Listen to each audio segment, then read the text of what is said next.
एक सदी से भी पहले डोमा असाधारण विशेषताओं वाले बच्चे के रूप में पैदा हुआ था। उनकी इंद्रधनुषी आंखों और पीले बालों ने लोगों को उन्हें विशेष मानने के लिए प्रेरित किया और उन्हें विश्वास था कि वह देवताओं के साथ संवाद कर सकते हैं। उनके माता पिता, जिन्हें वह बेहद मंदबुद्धि मानते थे, ने उन्हें उनके द्वारा बनाए गए पंथ के प्रमुख के रूप में रखा, जिसे पैराडाइज फेथ के रूप में जाना जाने लगा।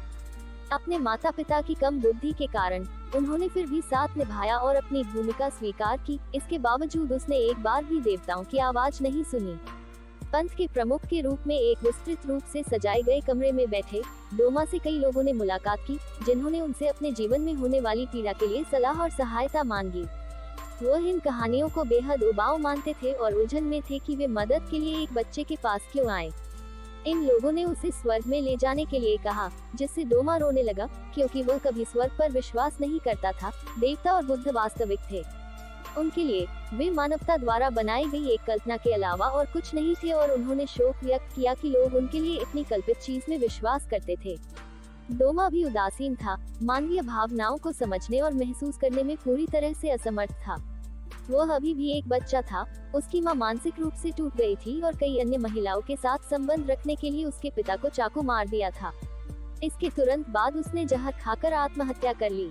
हालांकि उसके सामने होने वाली दर्दनाक घटनाओं की इन श्रृंखलाओं के बावजूद डोमा ने केवल उसके बाद बनी खूनी गंदगी से नाराज महसूस किया और खून की तीखी गंध से घृणा की।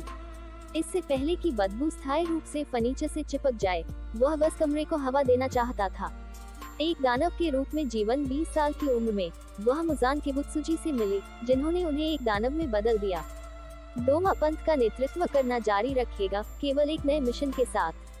वह आश्वस्त हो गया कि लोगों को स्वर्ग जाने में मदद करना वास्तव में उसका मिशन था और उसने अपने भक्तों को खाकर ऐसा किया। उसके लिए स्वर्ग और दर्द का अंत पाया जा सकता है यदि वह उन्हें खा जाता है, और उनके हाथों उनकी मृत्यु का मतलब है कि उन्हें और दर्द नहीं होगा।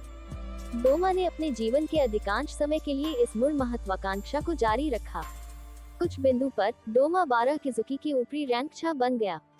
उस समय के दौरान जब वह एंटरटेनमेंट डिस्ट्रिक्ट में घूम रहा था और गीशा और अन्य युवा युवतियों के मांस का आनंद ले रहा था, उसने भाई बहनों ग्युटारो और डाकी को ठोकर मारी, जो दोनों मौत के दरवाजे पर थे। ग्युटारो को पीठ में छुरा घोंपा गया था और था धीरे धीरे खून बह रहा था, जबकि उसकी बहन डाकी को पहचानने योग्य नहीं होने के कारण जला दिया गया था।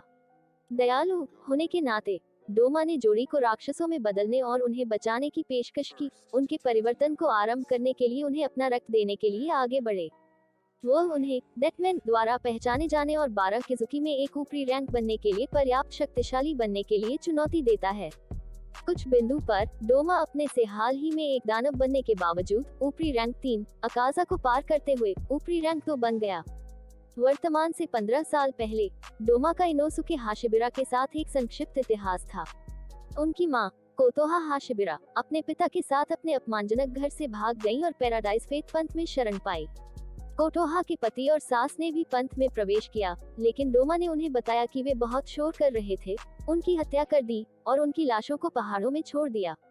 हालांकि डोमा ने कोतोहा को मूर्ख माना, लेकिन उसकी सुंदरता और गायन प्रतिभा ने डोमा को उसका उपभोग न करने और उसे अपना जीवन जीने के लिए मना लिया। हालांकि उसने पाया कि वह अन्य भक्तों को खा रहा है और इनोसुके को अपनी बाहों में लेकर मंदिर से भाग गई। मरने से पहले उसने इनोसुके को एक चट्टान से नदी में गिरा दिया, इस उम्मीद में कि वह बच जाएगा। डोमा ने जल्द ही उनका साथ पकड़ लिया और कोतोहा को हड्डियों तक खाने से पहले तेजी से उसे मारने और अपने भाग्य के लिए इनोसुके का मजाक उड़ाया। वर्तमान से कुछ साल पहले उन्होंने कानाई कोचो फ्लावर हशीरा का सामना किया और उनसे लड़ाई की। उसने उसे घातक रूप से घायल कर दिया, लेकिन इससे पहले कि वह उसे खा पाता, उसे उगते सूरज से पीछे हटने के लिए मजबूर होना पड़ा।